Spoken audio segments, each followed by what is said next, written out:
Hai guys, ketemu lagi dengan saya Ajeng yang suaranya false dan ngomongnya belepotan. Guys, minta waktunya sebentar ya. Saya mau jelasin aja, siapa tahu di antara kalian ada yang masih nggak ngeh kalau yang saya bahas ini tuh versi light novelnya, bukan manhwanya ya guys. Ingat ya guys, light novel sama manhwanya itu beda bentuknya. Kalau manhwa itu komik guys, jadi bergambar. Tapi kalau light novel, ya novel, jadi isinya tuh tulisan, paling ada ilustrasinya beberapa lah ya. Udah sih itu doang. Untuk kalian yang baru mampir di channel ini, saya sarankan untuk menonton video yang sebelum-sebelumnya agar tidak bingung dengan alur ceritanya. Bisa dicek di playlist ya guys. Saya juga mau mengingatkan kalau pembahasan light novel ini mengandung spoiler, jadi kalau kalian gak suka spoiler silahkan berhenti menonton. Pembahasan kali ini akan kita mulai dari chapter 310 sampai 313. Yuk, mari cus! Terakhir, kita sudah bahas sampai Yowon yang membantai para bajak laut tanpa pandang bulu setelah dia membunuh kapten mereka Bok Hosun dan melumpuhkan pria bertopi bambu dengan menghancurkan dantiannya dan memotong kedua lengannya. Kemudian si pria itu pingsan. Gamian yang tidak bisa bergerak maupun berbicara karena ditotok mengeluarkan suara putus asa. Matanya memerah karena air mata membanjiri wajahnya saat dia menyaksikan ratusan bajak laut dibantai. Baekgi yang memperhatikan Gamian memutar tubuh Gamian dari pemandangan mengerikan itu. Baekgi mengira kalau Gamian gak tahan melihatnya meskipun para bajak laut adalah musuhnya, maksudnya gak tahan ngelihat pembunuhan itu. Tapi mata Gamian menunjukkan kalau dia bukannya takut melihat pembantaian itu, melainkan sedih seperti benar-benar merasa kehilangan. Baekgi menenangkan dengan berkata kalau dia nggak usah khawatir karena sebentar lagi dia bisa bertemu dengan anaknya. Tapi reaksi Gamian malah berbeda. Gamian menatap marah pada Baekgi. Sebetulnya Baekgi sudah merasa ganjil dengan sikap Gamian. Karena meskipun bayinya dijadikan sandera, wanita ini tetap memasang perangkap untuk menangkap mereka. Itu sebabnya Baekgi nggak melepaskan totokannya meski Gamian terlihat ingin mengatakan sesuatu. Saat itu Hubong melirik Gamian dan mengirim telepati pada Baekgi dan berkata, "Tuh cewek aneh banget Jir, kayak yang marah gitu sama kita, terus kayak nggak mau selamatin, aneh banget gila." Baekgi hanya diam mendengar keluhan Hubong. Sementara itu, Yang Danwa yang sekarang berada di desa para bajak laut dengan cepat membunuh para bajak laut yang berada di menara pengawas dan menyusup ke dalam desa. Gak banyak orang di sana karena sebagian besar berada di atas kapal yang sekarang sedang dibantai sama Yowon. Kebanyakan yang berada di desa adalah wanita dan anak-anak. Yang Danwa membunuh semua para pengawas dalam diam. Sebenarnya mereka gak perlu mati karena mereka bahkan gak tahu siapa Yowon dan kawan-kawan. Tapi mereka gak boleh ngebiarin bibit bencana di kemudian hari. Kan kalau ada yang dibiarin hidup nanti dia bakal balas dendam gitu kan istilahnya. Yang Danwa menyembunyikan para mayat itu dan membiarkan para wanita dan anak-anak hidup karena mereka bahkan gak tahu apa yang sedang terjadi di luar pondok mereka. Bahkan pria bertopi bambu pun mengira Yowon dan kawan-kawan berasal dari Blade God Six Martial. Gak lama Yang Danwa menemukan pondok tempat tinggal Bok Hosun. Gak susah juga sih nyarinya, soalnya pondok itu paling besar dan terlihat paling mewah dengan kulit harimau menghiasi dindingnya. Kayak orang goblok dia kayak ngasih tahu gue nih bosnya di sini kayak gitu ya. Yang Danwa merasakan ada 2 orang di dalam pondok. Yang Danwa pun memasuki kamar itu dan seorang wanita parubaya yang sedang menggendong seorang bayi terkejut dengan kehadiran Yang Danwa dan akan berteriak. Yang Danwa dengan cepat menotoknya dan membuatnya pingsan. Kemudian menangkap bayi yang akan jatuh, kemudian menotoknya juga untuk menidurkannya karena mau nangis juga itu bayi, rewas dia gitu kan. Gitu kan deh, ya Allah. Yang Danwa menatap wanita parubaya itu dengan pahit. Wanita itu hanya wanita biasa, tapi dia sudah melihat wajahnya. Tanpa ragu, Yang Danwa mematahkan leher wanita itu dan keluar dari pondok. Yang Danwa langsung pergi menuju ke sisi sungai yang tadi dan terpana melihat apa yang terjadi. Saat dia sampai di darat, kelima kapal yang saling berkaitan itu masih ada. Tapi sekarang kelima kapal itu telah tenggelam. Bahkan kapal besar pengangkut barang pun telah tenggelam. Yang Danwa terpana dengan kecepatan Yowon membantai mereka semua. Yowon memang telah naik ke level Supreme Master dan pantas disebut Top Warrior si Yulin. Tapi ini terlalu cepat banget, Jir. Yang Danwa berpikir, pasti Yowon menggunakan skill itu.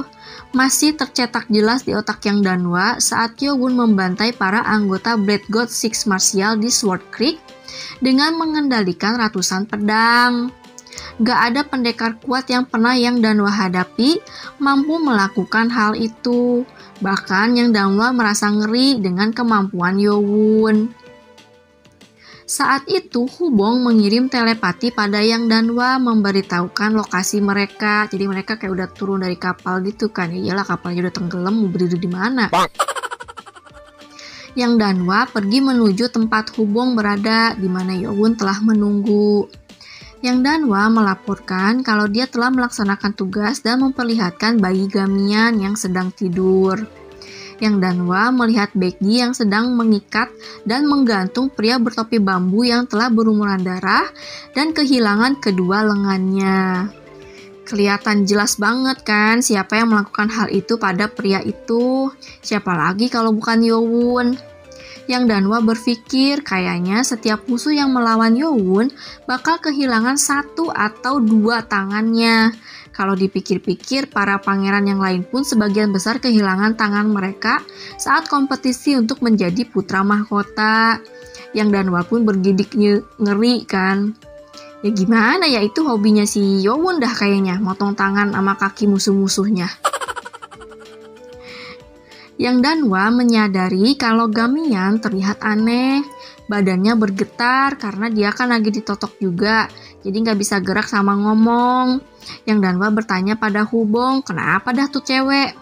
Hubong cuma jawab, teuing dah, gue nggak berani buka totokannya soalnya kelihatannya aneh. Kayaknya nih cewek menatap kita kayak orang-orang jahat gitu deh.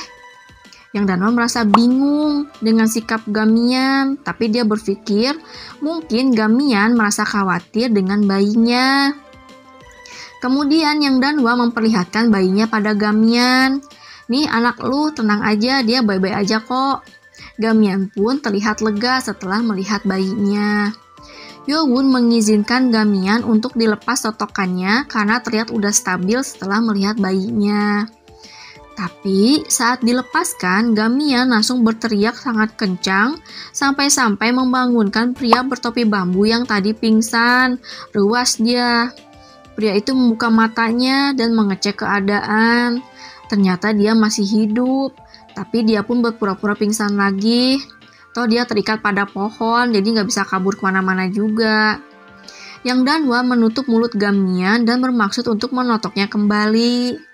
Tapi dia penasaran kenapa sikap Gamian seperti itu. Gamian menatap marah pada Yang Danwa. Yang Danwa pun mengancam Gamian kalau Gamian berteriak lagi dia bakal ditotok lagi. Gamian pun mengangguk kalau dia nggak akan berteriak lagi. Gamian pun berbicara dengan kemarahan yang dirasakannya kalau mereka udah membunuh suaminya. Yowon dan kawan-kawan bingung, maksudnya naon ieu teh? For your info aja ya guys, di sini tuh Yowon dan kawan-kawan nggak tahu kalau Gamian menganggap tuan muda keluarga Yongho seperti adalah suaminya, kayak bener-bener suaminya gitu kan. Mereka ngira Gamian itu dipaksa sampai punya anak, padahal Gamiannya memang benar-benar ngerasa kalau itu tuh suaminya. Yang Danwa bertanya apa yang dimaksud Gamian itu tuan muda keluarga Yongho. Gamian membenarkan dan dengan marah berkata, padahal mereka semua tahu kalau tuan muda itu suaminya, tapi kenapa malah dibunuh? Karena kan Bok Hosun pernah bilang begitu kan di chapter sebelum-sebelumnya. Mereka semua terkejut karena Gamian benar-benar menganggap tuan muda itu sebagai suaminya. Becky juga kaget. Jadi pas di kapal Gamian nangis itu karena dia benar-benar sedih saat para bajak laut itu dibantai. Gamian kemudian menatap garang pada Yowun dan berkata, gimana bisa Yowun sekejam itu? Meski Yowun sangat kuat, tapi dia nggak berhak membantai orang-orang seperti binatang dan menyebut Yowun adalah iblis. Ya emang iblis juga sih. Gamian yang sudah terbakar amarah merasa nggak peduli dengan apapun. Biasanya orang akan merasa takut setelah melihat apa yang sudah dilakukan Yowun. Tapi Gamian seolah nggak peduli dengan hal itu. Yowun merasa penasaran dengan sikap Gamian. Padahal Hingwunja di bawah pengaruh serum kebenaran dengan jelas mengatakan kalau cucu tabib dewa itu diculik. Tapi kenapa Gamian sekarang malah memihak para bajak laut yang menculiknya? Saat itulah Nano menjawab kebingungan Yowun dan memberitahu Yowun kalau Gamian sepertinya terkena Stockholm Syndrome. Yowun bingung, apaan tuh Stockholm Syndrome? Nano menjelaskan kalau itu adalah gejala di mana seseorang merasa bersimpati terhadap penyerangnya secara mental dan spiritual. Kalau perasaan itu menjadi berlebihan dapat berkembang menjadi ketertarikan seperti cinta. Yowun kaget mendengar itu karena baginya hal itu adalah hal yang mustahil. Ya maksudnya kan lu diculik sama orang, artinya kan orang itu jahat. Terus tiba-tiba lu malah jatuh cinta sama penculik lu gitu yang nyerang lu, kan aneh gitu. Itu nggak masuk ke dalam otaknya si Yowun ya, normalnya memang begitu kan. Sementara itu, pria bertopi bambu yang masih berpura-pura pingsan malah merasa senang dengan keadaan yang sekarang. Dia tahu keadaan Gamian yang seperti itu karena mendapatkan laporan secara berkala. Gamian membantunya memasang perangkap bukan hanya untuk menyelamatkan anaknya, tapi karena Gamian benar-benar sudah menganggap para bajak laut sebagai keluarganya. Penahanan dia selama setahun telah mengubah Gamian secara drastis. Baguslah, pikir pria itu. Memang ada pengorbanan dari anak buahnya, tapi kalau hasilnya seperti ini nggak masalah. Gamian sudah fix nggak akan membantu Yowun dan kawan-kawan.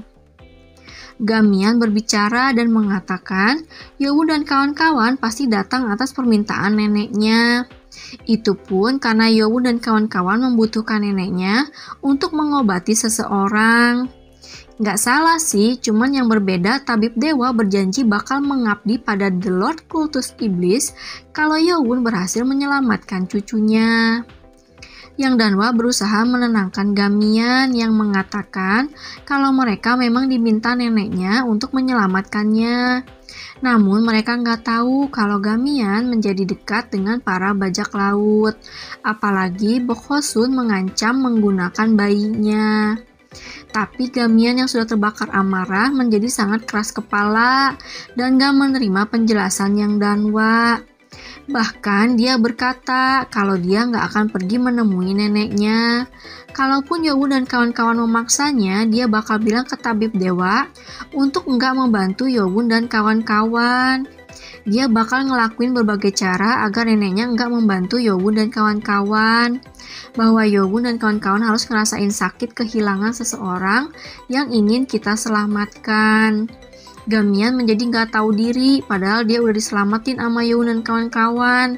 Nyebelin banget ya anjir. Ini benar-benar di luar perkiraan. Pria bertopi bambu tersenyum dalam hati. Dia merasa senang Yowun dan kawan-kawan nggak mendapatkan apa yang mereka mau. Udah jelas tabib dewa nggak akan mau membantu mereka karena Gamian, karena si Gamiannya juga kan nggak mau gitu. Namun saat itulah Hubong tiba-tiba berbicara kalau amat disayangkan sikap Gamian yang seperti itu. Emangnya lu pikir kita orang-orang lemah dari Force of Justice? Terserahlah lu bakal nyesel dengan keputusan yang bakal diambil oleh The Lord. Mata Gamian membesar mendengar kata The Lord. Hanya ada satu orang yang dipanggil dengan sebutan The Lord di dunia permuriman. Yowun menatap Gamian dengan dingin dan berkata, emangnya cuma dia aja yang pernah ngerasain sakitnya kehilangan seseorang yang dia sayangi. Gue gak peduli ya lu mau cinta sama orang yang udah nyulik lu kek, dan gue juga gak peduli kalau mereka mati. Gamian gak bisa berkata-kata, ini bukan reaksi yang diharapkannya. Yowun nanya apa Gamian tetap bakal menghalangi mereka dengan cara apapun. Gamian dengan emosi menjawab iya, tapi langsung berhenti setelah melihat tatapan tanpa perasaan Yowun dan kawan-kawan kepadanya. Ya iyalah, ngapain juga ditatap baik-baik lu, gak tahu diri gitu. Yowun menggelengkan kepalanya dan berkata dia akan tetap membawa Gamian, gak peduli dengan ancaman Gamian.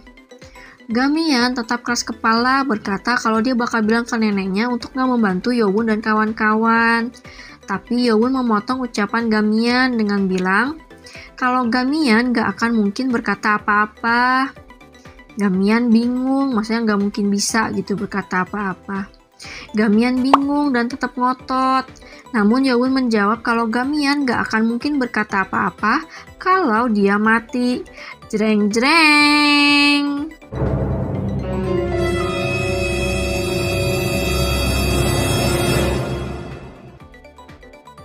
Gamian syok mendengar ucapan Yowun. Pria bertopi bambu itu pun sama-sama syok. Lah kenapa malah mau dibunuh itu si Gamian, kan mikirnya begitu. Yowun menanyakan pendapat Yang Danwa. Yang Danwa mengatakan kalau memang hal yang lumrah kalau tawanan ikut mati dalam pertarungan dan mereka beruntung kalau bisa menemukan jasadnya. Memang sih tabib dewa pasti akan sedih, tapi mereka nggak punya pilihan lain. Gamian melongo mendengar penjelasan Yang Danwa. Cara berpikir Yowun dan kawan-kawan berbeda dari orang-orang normal atau orang-orang dari Force of Justice. Ya karena memang bukan juga dari situ kali. Gamian menjadi panik dan berkata bukannya Yowun dan kawan-kawan datang mau nyelamatin dia. Lah baru ngomong begitu dia. Lah kok kenapa dia malah mau dibunuh? Ya lunya kagak tahu diri Marimar. Yowun menjawab dia menyelamatin Gamian karena Gamian masih memiliki kegunaan. Udah macem barang aja lu, kegunaan. Yowun melanjutkan kalau Gamian berguna karena dia cucu tabib dewa. Tapi dia sudah membuang satu-satunya kegunaannya. Orang kalau udah di ujung tanduk biasanya suka berubah pikiran. Perasaannya yang tadi nggak berfungsi saat dia marah telah kembali, tapi semua sudah terlambat. Yowun pun berbisik dengan suara rendah di telinga Gamian. Untungnya anak lu lagi tidur. Gamian menjadi pucat mendengar itu dan belum sempat Gamian ngomong sesuatu, Yowun mengayunkan tangannya. Dan karena energi yang kuat, leher Gamian pun langsung patah dan dia mati. Gamian menerima bayarannya karena telah berurusan dengan orang yang salah. Sebenarnya nggak boleh begini sih, tapi suwe aja gitu ya. Udah gak tahu diri padahal udah ditolongin. Pria bertopi bambu itu syok. Dia nggak nyangka Yowun bakal benar-benar membunuh Gamian tanpa ragu-ragu. Satu-satunya orang yang bisa meyakinkan tabib dewa untuk kerjasama dengan mereka. Di depan bayinya pula. Lalu malah mau ngebunuh itu bayi. Apa bedanya coba? So suci. Saat itulah dia mendengar seseorang datang ke arahnya. Yowun mencengkram leher pria itu yang membuka matanya menatap Yowun. Yowun bilang kalau dia tahu pria itu pura-pura pingsan tadi. Pria itu syok. Dan Yowun berkata kalau sekarang giliran pria itu. You're next. Sementara itu di tempat lain, di malam hari yang hanya diterangi oleh beberapa obor api, seorang pria mendatangi desa keluarga Yongho, desa para bajak laut ya. Dari langkahnya dapat diketahui kalau dia seorang pendekar. Pria ini sangat mencolok karena membawa 2 buah pedang besar di punggungnya, ditambah seekor harimau yang dipanggulnya. Harimau mati ya. Saat sampai di desa, wajahnya terlihat jelas di bawah obor. Rambutnya acak-acakan dan dia mengenakan pakaian dari kulit hewan. Usianya di pertengahan 20-an. Dia merasa bingung. Harusnya sekarang jamnya para bajak laut kembali. Tapi di desa itu hanya ada sekitar 50 orang saja. Itu pun hanya wanita dan anak-anak. Namun dia nggak begitu peduli. Yang penting dia datang untuk bertemu dengan wanita itu. Pria itu langsung pergi menuju tempat yang sudah berkali-kali dia datangi. Saat sampai, pria itu berhenti sejenak karena merasa ada yang aneh. Dia pun menghampiri gentong-gentong besar di pojokan pondok. Pria itu menemukan mayat bajak laut yang terlipat di dalam gentong. Kasihan amat ya dilipat begitu. Manusia bisa dilipat begitu. Pria itu menjatuhkan bangkai harimau yang dibawanya dan menggedor pintu pondok itu. Meskipun dia tahu tidak ada siapa-siapa di dalam. Dia pun masuk dan berkeliling ruangan mencari obat yang dibutuhkannya. Namun dia tidak menemukan ada racikan obat apapun. Pria itu pergi keluar pondok dan menuju pondok lainnya. Kemudian menggedor pintunya. Seorang wanita membuka pintu sambil mengantuk dan terkejut dengan kehadirannya sampai lupa kalau dia udah ngantuk. Pria itu bertanya, "Pergi kemana Nyonya Gam?" Maksudnya si Gamian. Wanita itu dengan takut-takut berkata kalau Nyonya Gam ada di atas kapal perang bajak laut. Pria itu pun pergi setelah berterima kasih pada wanita itu. "Thanks ya." Nggak gitu sih. Di saat yang bersamaan, di tengah gunung dekat dengan sisi sungai tempat kapal perang bajak laut tenggelam, pria bertopi bambu itu tengah berada dalam pengaruh serum kebenaran. Dia telah selesai menceritakan apa tujuan organisasi rahasia Blue Sky Brotherhood atau persaudaraan langit biru. Benar nggak sih? Iya benar, persaudaraan langit biru. Organisasi ini berisi para orang-orang yang radikal atau fanatik. Hubong sampai melongo mendengar tujuan organisasi ini, yaitu untuk membuat langit biru. What? Sampai ke titik mereka akan membunuh semua orang yang nggak sejalan dengan keadilan mereka. Gelo sugar ya. Dan mereka bakal ngelakuin segala cara untuk mencapai tujuan itu. Padahal itu bukan jalannya Force of Justice. Force of Justice itu nggak begitu sebenarnya gitu. Kayak iya mereka membela keadilan tapi ya nggak gitu-gitu juga gitu. Masa yang jahat langsung dibunuhin? Menurut Becky, mereka nggak pantas disebut sebagai bagian Force of Justice. Malah cara mereka lebih ke Force of Evil. Di dalam organisasi itu terdapat seorang presiden atau pimpinan aja deh ya, dan 5 pejabat. Kelima pejabat ini disebut master. Selain mereka masih ada para pendekar kuat lainnya. Tapi yang penting adalah ke-6 orang ini. Yobun bertanya bagaimana struktur organisasi mereka. Pria itu menjawab 5 master itu setara, maksudnya kekuatannya nggak ada yang lebih tinggi, nggak ada yang lebih pendek. Hanya pemimpin mereka saja yang berbeda. Pria itu menjawab dengan terbata-bata. Meskipun dantiannya telah hancur, tapi dia adalah seorang pendekar dengan level superior master. Jadi terjadi penolakan terhadap serum itu. Akhirnya Yowon pun terpaksa menambahkan dosisnya, namun membuat pria itu seperti berhalusinasi. Waktunya hanya sedikit, kayaknya bentar lagi mau mati gitu. Yowon pun menanyakan pertanyaan penting, yaitu siapa nama-nama kelima master. Pria itu sedikit melawan, namun Yowon menjentikan jarinya.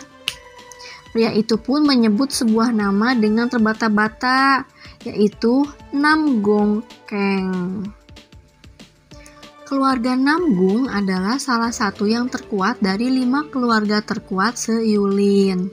Namgung Keng adalah kepala keluarga Namgung dan salah satu dari 9 Strong yang kekuatannya paling mendekati 5 pendekar terkuat se-Yulin, jadi hampir mencapai level Supreme Master kayaknya. Pria bertopi bambu itu melanjutkan dengan terbata-bata dan menyebutkan nama Hing Wunja dari sekte Mudang, juga salah satu dari 5 master. Gak aneh lagi sih sebenarnya kalau Hing Wunja juga termasuk di antaranya. Sekte Mudang merupakan sekte kuat bersamaan dengan sekte Sorim dan Mount Hua di antara 9 sekte Yulin.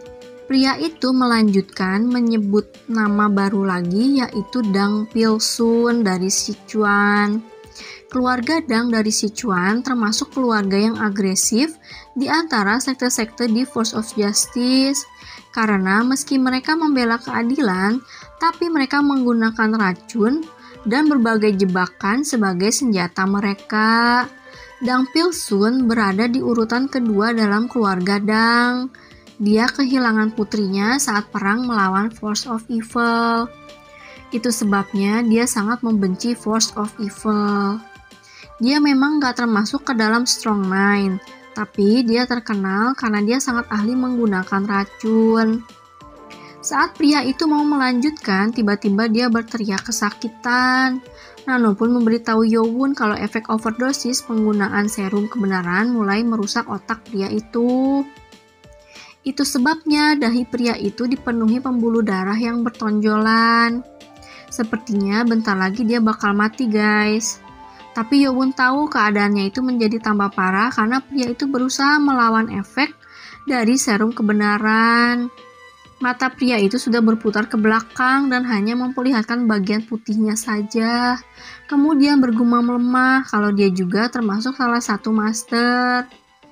Pria bertopi bambu itu bernama Feng Muar dari keluarga Habuk dan dia juga salah satu dari Strong Nine. Kemudian Feng Muar berteriak marah.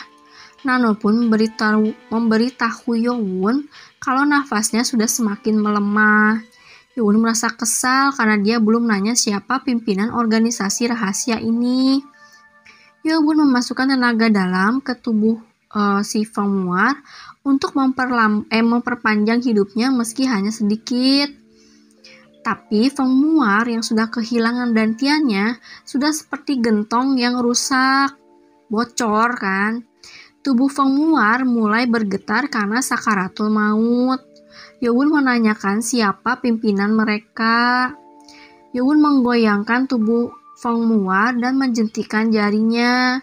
Dengan nafas terakhirnya, Feng Muar bergumam kalau pimpinan mereka hanya berbicara pada Nam Gung Keng. Intinya dia juga nggak tahu.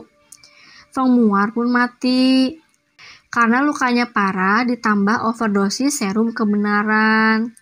Yang Danwa memeriksa nadinya dan menggeleng menandakan kalau Feng Muar sudah mati.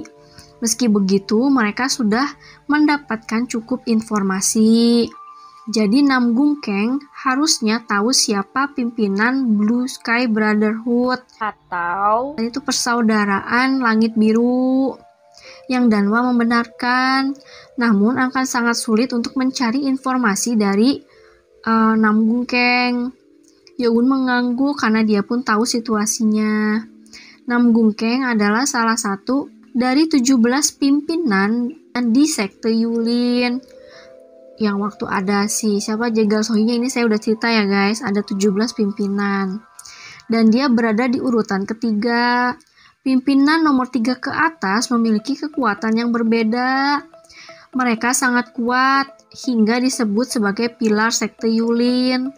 Nam Gung Keng adalah komandan pasukan Demon Hunter atau pemburu iblis, salah satu dari 2 pasukan dalam sekte Yulin. Demon Hunter ini terbentuk untuk menghadapi kultus iblis. Nam Gung Keng memimpin 30.000 pasukan pendekar di bawahnya. Maksudnya dia bisa ngegerakin 30.000 pendekar.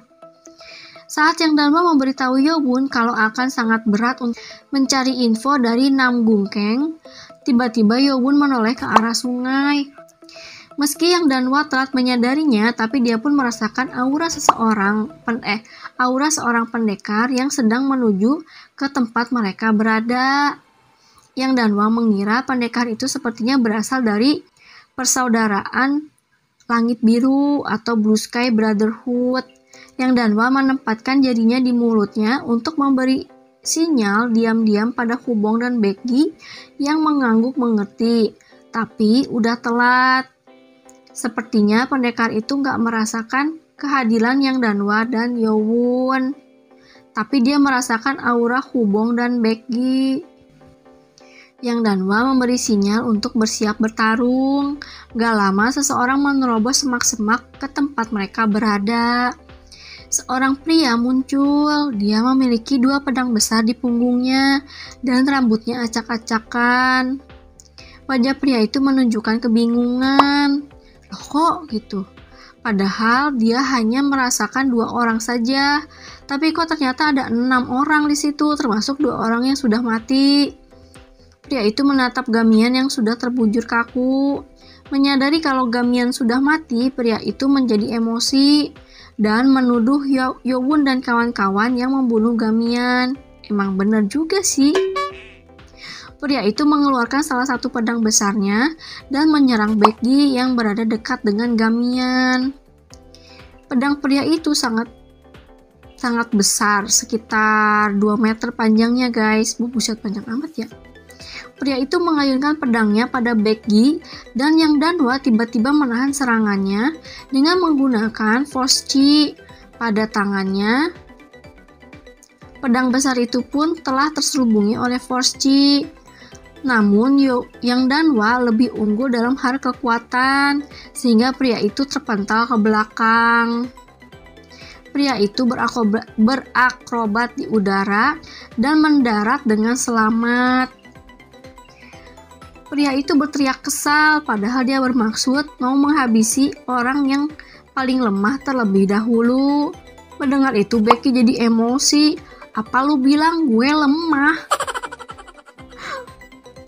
Yang Danwa mengirim telepati pada Becky kalau pria itu lebih kuat daripada Becky. Becky kaget. Yang Danwa tahu Becky nggak akan mati semudah itu, tapi dia merasakan bahaya pada pria itu. Itu sebabnya dia tadi melindungi Becky. Pria itu mengeluarkan pedang yang satunya lagi dan menggerutu kalau dia kepaksa melakukan itu. Sangat mengesankan melihat pria itu memegang 2 pedang besar dengan mudah. Pendekar yang menggunakan lebih dari 1 senjata sangat jarang, bahkan di Yulin sekalipun. Yang Danwa mulai berpikir, kok kayaknya gue pernah denger deh, dulu ada pendekar yang menggunakan 2 pedang besar. Saat Yang Danwa menyadari siapa pendekar itu, dia berteriak, Martial Double Sword, atau pendekar pedang ganda. Sial, pikir pria itu. Bersambung. Oke deh guys, sampai sini dulu ya. Kita lanjut lagi di video berikutnya. Jangan lupa baca webtoonnya ya guys, dan kasih love di tiap episodenya supaya author manhwanya semangat bikin manhwanya ya guys. Kalau ada kritik dan saran, silahkan tulis aja di kolom komentar ya guys. See you, bye bye. Assalamualaikum.